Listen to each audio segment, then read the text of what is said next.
Chapter 12. The Yoga of Devotion. Arjuna said, "The devotees exclusively and constantly devoted to you, in the manner stated just earlier, adore you as possessed of form and attributes, and those who adore as the supreme reality only the indestructible unmanifest Brahma, who is truth, knowledge, and bliss solidified. Of these two types of worshippers, who are the best knowers of yoga?" Sri Bhagwan said, "I consider them to be the best yogis who, endowed with supreme faith and ever united through meditation with me, worship me with their mind centered on me. Those, however, who, fully controlling all their senses and even-minded towards all, and devoted to the welfare of all beings, constantly adore as their very self the unthinkable, omnipresent, indestructible, indefinable, eternal, immovable, unmanifest, and changeless Brahma, they too come to me. Of course, the strain is greater for those who have their mind attached to the unmanifest, as attunement with the unmanifest is attained with difficulty by body-conscious people. On the other hand, those depending exclusively on me and surrendering all actions to me worship me, God with attributes, constantly meditating on me with single-minded devotion.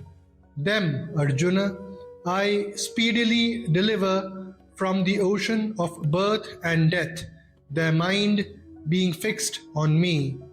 Therefore, fix your mind on me and establish your intellect in me alone. Thereafter, you will abide solely in me. There is no doubt about it. If you cannot steadily fix the mind on me, O Arjuna, then seek to attain me through the yoga of practice.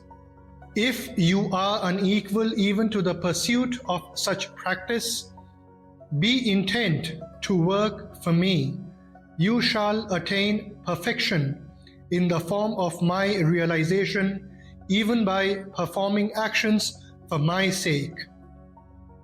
If, taking recourse to the yoga of my realization, you are unable even to do this, then subduing your mind and intellect, etc., relinquish the fruit of all actions.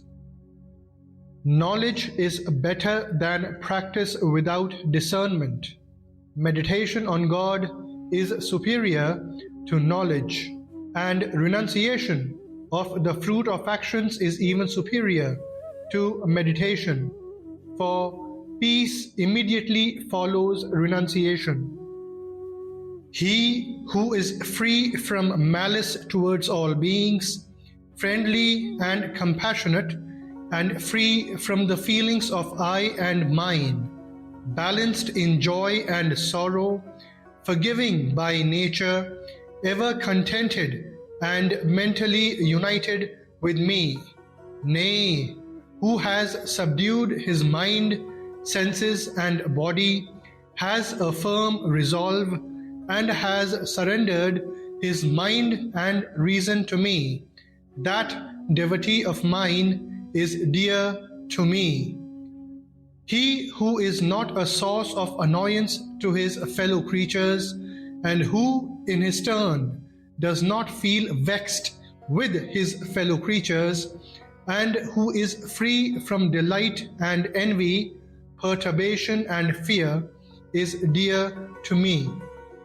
He who expects nothing, who is both internally and externally pure, is wise and impartial, and has risen above all distractions, and who renounces the sense of doership in all undertakings, such a devotee of mine is dear to me.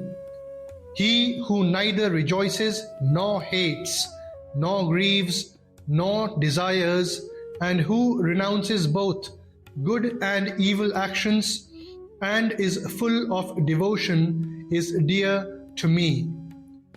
He who deals equally with friend and foe, and is the same in honor and ignominy, who is alike in heat and cold, pleasure and pain, and other contrary experiences, and is free from attachment, he who takes praise and reproach alike, and is given to contemplation and is contented with any means of subsistence available, entertaining no sense of ownership and attachment in respect of his dwelling place, and is full of devotion to me, that person is dear to me. Those devotees, however, who partake in a disinterested way of this nectar of pious wisdom set forth above, endowed with faith and solely devoted to me, they are extremely dear to me.